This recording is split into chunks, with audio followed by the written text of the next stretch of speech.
Hello and welcome to this Business Unmuted special. My name's John Foster and I'm standing in for Graham Robb today. Now very soon Ben Houchen will face the public in the election for Tees Valley Mayor, and he's joining us to answer some questions that will interest people in business. So Mayor Houchen, welcome to Business Unmuted. Well, thanks for having me on. Now one of the things that you've been very closely linked with during your term as Mayor has of course been Teesside Airport. Has the business case for buying the airport come right? Well, it's starting to. So let's go back to where we were before I was elected.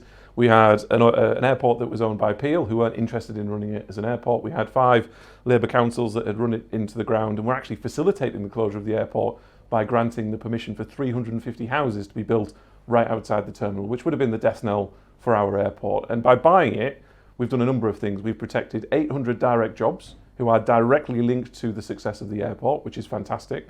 We're introducing new flights. So we started off with just a flight to Schiphol on Aberdeen. We've now got flights to Belfast, Cornwall, double daily to Heathrow, Corfu, Alicante, Mallorca. We've now got over a dozen flights, which is, again, just the start. It's not going to solve the whole of the airport's problems.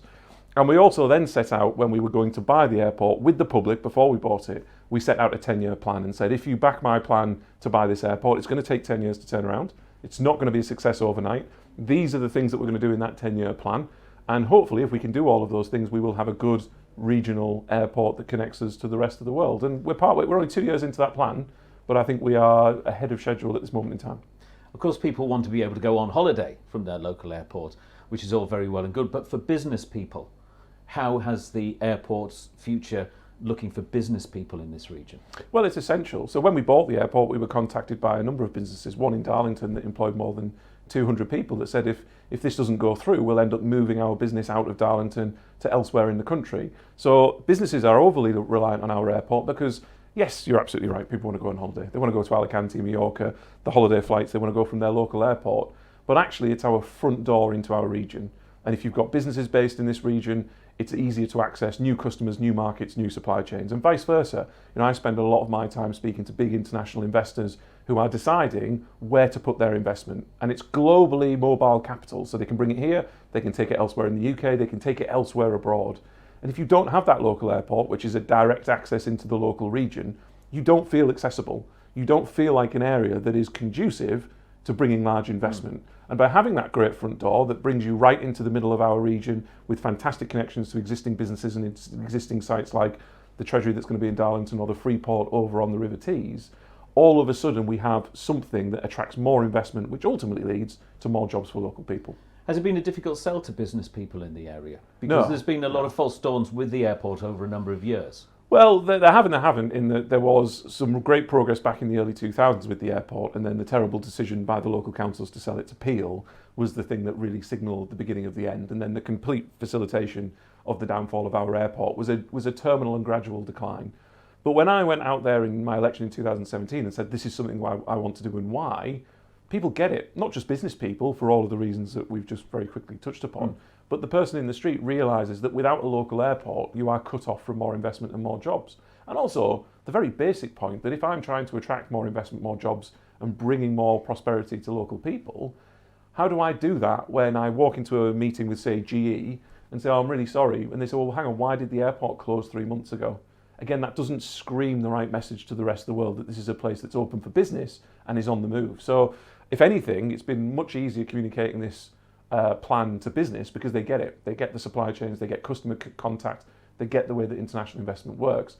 But I'm very fortunate this is one policy that completely cuts across both the private, political and public sector divide, and everybody realises that it's essential for our area to succeed. And how much has the pandemic had an impact on what you're trying to do with the airport? Well, interestingly, if anything, it's benefited the airport. I mean, that sounds like a very kind of counterintuitive thing to say, given that the aviation industry is struggling massively. I think Heathrow just posted a multi-billion-pound loss over the last 12 months. But the frank answer is the airport that we took over was starting from its lowest ebb. I mean, in frankness, it couldn't get any worse because of the way that the local councils and Peel had managed it. So the pandemic has had a much more minimal impact than it has on other airports, even our immediate competitors in Newcastle and Leeds Bradford. So actually, when we look at what's happened over the last 12 months, we've made more progress than we expected because we're one of the few airports in the country that has been largely unaffected. We've still been affected. And therefore, we can give confidence to airlines that they can move into the airport. Like Ryanair. Ryanair would not have come to Teesside as it did a few months ago had it not been for the pandemic. That conversation with Ryanair has been going on for some time, and I think we would have been 18 months, 2 years away from getting Ryanair or an EasyJet or a low-cost carrier. But actually the pandemic sped that up on the basis that they were looking for more revenue streams, they were looking at more markets, and the only airport in the country they actually expanded into over the last 12 months was Teesside for that reason. So in a very strange way, it's helped accelerate that 10-year plan. Has Teesside been a difficult sell to the airlines? I mean, you mentioned Ryanair there, but why would an airline come to Teesside rather than Newcastle, Leeds, Bradford, Humberside, Robin Hood? Well, I mean, they asked that question, and my answer is, well, why wouldn't you want to come? We've got a larger catchment area than Newcastle, so the three catchment areas that that airports work on, that's recognised by the Department for Transport, is a 30-minute catchment, a 60-minute catchment, and a 2-hour catchment. Now, on an hour's catchment, which is the standard model that people take from the aviation industry, we have a larger catchment than Newcastle Airport. So you've got the conurbations to the north of us in Durham and Sunderland and actually touching upon Newcastle, but we've also got south as well as you go into North Yorkshire and Harrogate and Leeds and Scarborough, etc. Whereas if you think just practically at Newcastle, you've got the metropolitan conurbation, but everything north is, rural Northumberland. It's largely fields. So when you start to help people understand the geographical context, and then you show them the historical data of how well a lot of these airlines performed when they were here, then all of a sudden you can get your foot in the door. And the other thing that's actually going to help us now we've got Ryanair, we're going to add more flights. So they started with Alicante and Mallorca, two most popular destinations for anywhere in the UK. They have sold more flights out of Teesside Airport, significantly more than any other Alicante or Mallorca flight that Ryanair run in the UK, which has led to Corfu. And as those sell, so it becomes a momentum, it becomes a snowball effect, and that breeds confidence to the airlines to try other less popular routes. So I think this is only going to go in one direction, but there's still a long way to go. There is still a long way to go, but if the business community is on board, you're hoping now that the public will also be on board as well with those flights to Corfu and Alicante. Hopefully they will pick them up as well. And they have. And my message to the public is to continue to support the airport, because if you don't use it, we will lose it, because it's not saved yet. There's still a long way to go. So the public have done that already. Like I say, with the flight sales of Alicante and Mallorca in particular, they are public holiday, bucket and spade flights. They've done exceptionally well. And then obviously now with our new connection, double daily flight into Heathrow, which by and large is a business connection into the capital, but it's also, as we talked about earlier, it's that connection for investors both in and out of the region. And again, a little geeky stat for you, when we used to have the Heathrow flight, we used to have 5 flights a day into Heathrow from Teesside. More than 90% of the flights from Teesside to Heathrow were for onward connectivity. So it's great having that connection into the capital, but actually it's about connecting into one of the world's largest, if not the largest airport, that then connects you into genuinely the rest of the world. When you were elected, you took over the chairmanship of the South Tees Development Corporation. Looking at how that's moving forward, how's that going to benefit the region? Well, actually, John, I can say that we set up the South Tees Development Corporation 3 months after I was elected in August 2017. We asked the government to lay the legislation to set up the South Tees Development Corporation. The Prime Minister came and launched it. And the plan, again, it's like everything we're trying to do in this region, is a long-term plan. It's a 25-year plan to create 20,000 jobs. I actually think we're smashing that target. I think we'll deliver it in somewhere between 10 and 15 years now, given the progress that we're making.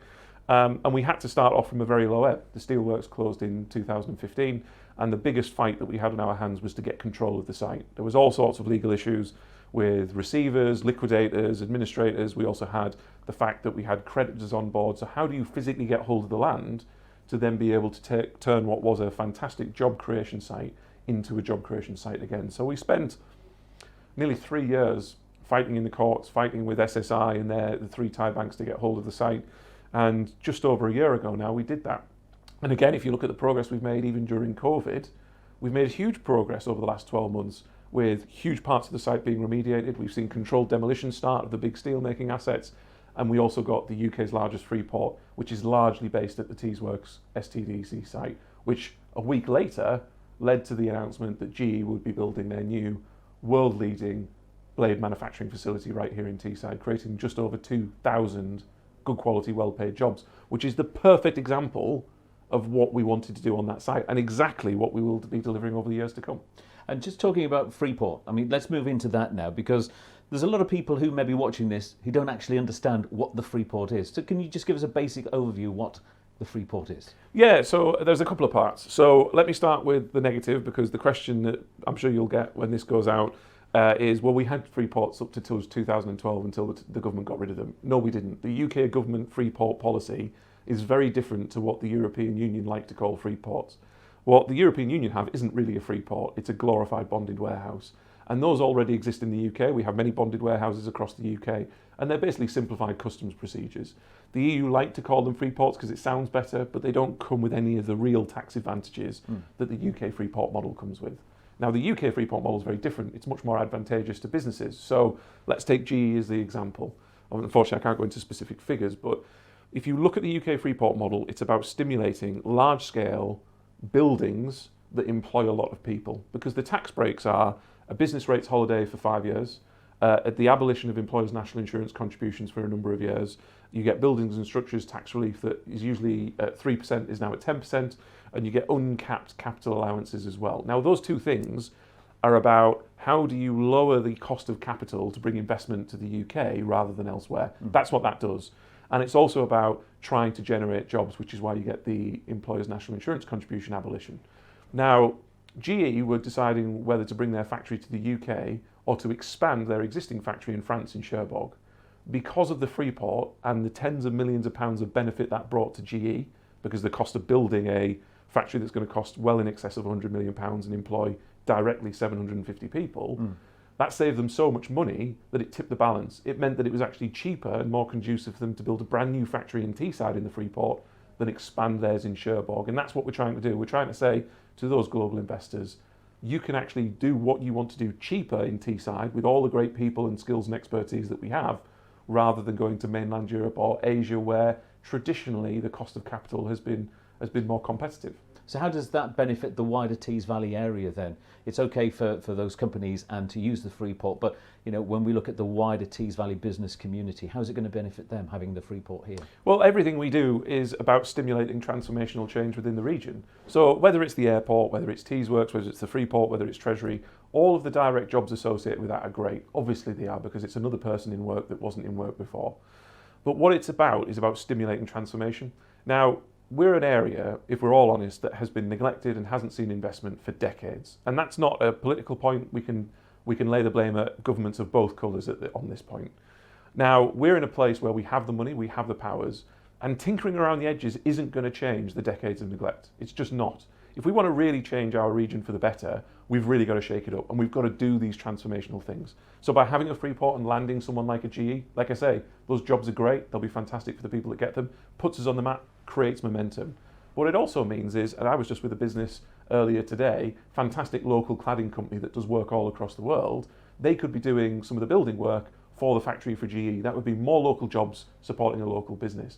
You're going to have local IT suppliers that can supply the IT, local HR firms that can supply their HR to them, construction firms that are going to help with the build of it. We've already got 4 local construction firms, Halls, Seymour's, Charlie Russell's and others, who are already on site, local businesses employing local people. So it's about creating those big step changes that then really kind of shake up the supply chain. And then that's about how do we prioritise local businesses and local people to get into that.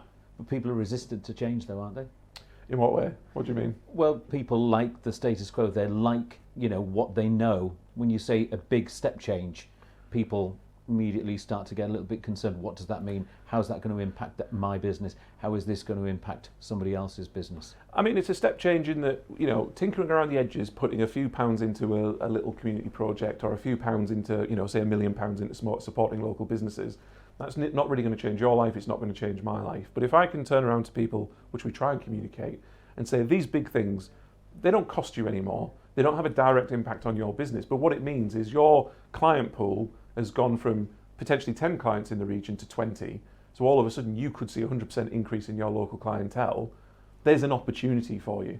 If you're a local person who's living in the region and thinking, as a lot of people sadly have traditionally thought, well, if I want to build a life and a career, I'm not going to be able to do that in Teesside because there is no opportunity. This is about creating huge change that creates opportunity. And that's what we need to do. That's the thing that's going to make our area better. It's not change as in we're going to change your life as in because we're going to make you do something different. It's about creating an environment that gives people opportunity, because that's what we've lacked in this area for a long time, opportunity. And for too long, political leaders in this region have said, it's not our fault, it's the government's fault, there's nothing we can do about it. Whereas I was very keen when I was elected to say, well, hang on, we have got great people, we've got great businesses, we can do this for ourselves. And now the government has given us some responsibility through devolution, which is why I'm sat here. Let's make a go of it ourselves. And I think we are doing that. And again, there's still a long way to go. And invariably, we're going to need some government support. But actually, we're at the start, I think, of something very, very special. Alongside the announcement of the Freeport was also the Treasury campus coming to the northeast and coming to Darlington. I mean, what evidence is there that an agglomeration effect will help the Tees Valley? I mean, it's common sense, right? So 750 Treasury jobs, again, fantastic. I mean, I think the majority, from the conversations we're having, the majority of those jobs will be recruited from the region. So some will relocate, but I think the majority will be recruited from within the region. So there's some good job opportunities right at the heart of the civil service with the most important department in the UK government right here in Darlington. But on top of that, we've already seen that the Department of International Trade are going to come and sit with the Treasury on the same campus. I can tell you, without telling you names, unfortunately, that there will be at least one, if not two other government departments in the coming weeks and months ahead that will also be announcing that they'll be joining the DIT and Treasury in Darlington. So I think we'll be looking at north of 1,500, potentially 2,000 government jobs from some of the most important economic government departments that drive jobs and investment coming to Darlington. So again, a bit like the Freeport, that's great in and of itself because it creates direct jobs. But I can tell you the day after that Rishi Sunak made that announcement at the budget, we've been inundated with businesses across the UK and across the world now contacting us saying, we've heard about Darlington, we saw the budget, we want to open an office. You know, big financial institutions, some of the big accountancy firms, some of the Magic Circle law firms, they're all wanting to be near the seat of power. I mean, that's the way the world has always worked, right? And if we can attract that seat of power to Teesside, which is what we've done, it brings all of that business with it. So if you're bringing big financial institutions or accountants with you, that means more people in the town centre. So that's great because it's creating jobs in accountancy firms. You can see young people aspiring to those jobs because they weren't on their doorstep before and now they do. But on top of that, more people in the town centre means more support for local retailers, more support for local pubs, restaurants, and that impact it has on the wider economy. Like I say, it isn't just about GE, it's not just about the Treasury, it lifts the whole area. And it's that transformational change that doesn't just tinker over here, it raises everybody up. We've got a question here from Mark, who has emailed in. Lionweld are a northeast-based supplier to the energy sector along with other sectors. What can be done to ensure that large renewable energy projects are pushed towards the UK manufacturing sector for supply of materials and also services? It's a question that is ongoing, but one that really needs addressing. It is, and I've spoken at length to Lionweld to see how we can support them in some of the offshore wind contracts, whether it be Dogger Bank or the others that are coming along as part of Dogger Bank 2, etc. It's difficult because ultimately you've got big licenses that are being allocated for Dogger Bank. You've then got tier one suppliers, and then you're having to negotiate with businesses to make sure that their supply chain comes to the UK. Now, the government have tweaked the auction process, so Lionweld will know about the contract for difference auction we have for offshore wind. That contract for difference auction could have been stronger in previous years. It didn't necessarily have the bite to demand that those businesses manufacture or use the UK supply chain. And I know that people like Michael Fallon, who's done a huge amount of work in the offshore wind sector, was lobbying the government to say you need to put more teeth into the contract for difference to make sure that we get more UK content. Now, future CFD rounds have done that, and I'm sure Lionweld have seen this, but if you review the new auction rules, the government just in the last few months have changed them. So there are some very severe penalties and many more teeth to future auctions that will require more UK content, which is also one of the reasons why GE were wanting to come to the UK, because they realised if they didn't, somebody else might get in there before them and it might make it more difficult for them to win contracts if they were based in France. So there's all of this, and we also have, Lionweld do some fantastic things as part of the building of offshore wind. We need to make sure that they are firmly based in the supply chain. So that's also part of my job, is introducing fantastic local businesses to the larger investors to get them hooked into the supply chain. So it's not perfect. The offshore wind sector and the offshore wind sector deal is far from perfect. It's getting better. But I think we as a local area are doing as much as we can within the rules that we've got. And talking about those smaller businesses, I mean, let's just hone in on them finally for today, because I mean, they are the lifeblood, the small business. What have you done for them, and looking forward, what are you going to continue to do for them? You're absolutely right, John, they are. I mean, if you look across the UK, SMEs account for 99% of all employed people. So it's great having the big marquee signings, as we've talked about earlier, but actually it's the SME businesses, your small businesses in our high streets that drive our economy. They're the real engine. And so one of the things that I promised in the 2017 election was to set up a new business fund. As somebody who ran his own business before the election, I was acutely aware of how frustrating it can be getting finance from a high street bank, especially post 2008, when all of a sudden they just withdrew really from really wanting to finance small businesses, especially risky ventures, especially startups as well, which by definition are more risky. And then what I found after I was elected, that the 5 Labour councils that had set up the combined authority had outsourced their responsibility to small businesses by, in effect, giving a contract to a private company to run their support for local business. So a couple of facts, John. In the first 3 years of my term, because unfortunately we were tied into this contract that they'd signed before I was elected, we provided £7 million worth of funding to support roughly 400 businesses across Teesside, Darlington and Hartlepool. We managed to end that contract. We brought all of that in-house and we set up this business fund that we got signed off 18 months ago. And the first full year during COVID has now just finished. And I can tell you in the last 12 months, we've supported more than 1,000 businesses just in 1 year with more than £16 million worth of investment. And on top of that, it's also not just about money. So on top of the 1,000 businesses we've financially supported, we've also helped another 1,500 businesses across Teesside and Darlington and Hartlepool with advice, with support about how to grow and expand your business, with networking opportunities to connect businesses together. So I'm acutely aware that what we need is to be able to fill the gap that the high street market doesn't fill. You know, there are businesses, very good businesses, that find it very difficult to get finance and support. We should be filling that gap. We shouldn't be replicating what a high street bank does, because they can do that, and good luck to them. But where there are businesses that we should be supporting, either in new high-tech industries, or actually they're going to employ a lot of people, but we can see a good idea, but for whatever reason, you know, your credit managers within a bank would say no to it, we will look at it. Because for us, yes, we want to generate a return, because then we can reinvest it in other small businesses. Yeah. But as long as we get our money back, we can do that. We're not looking at a 12%, you know, return on investment. We are looking at supporting businesses, getting them up and running, creating jobs, and then hopefully getting that back in to then do it again. Because the more businesses we have, the more resilient our economy is. And just to finish, I mean, if we go back to that time in 2015 when the steelworks closed, that one business cost 3,000 jobs. You know, that devastates communities, it devastates local areas, it devastates local families. If we can build up more SMEs, so employing 3,000 people in, say, 2,000 companies or 1,000 companies, that makes your economy more resilient. It's more diversified, and every business that closes is obviously a tragedy, but that doesn't have the impact that the closure of a steelworks does on 3,000 lives, 3,000 families, and a whole community. So making us more resilient is important, and we do that by supporting SMEs.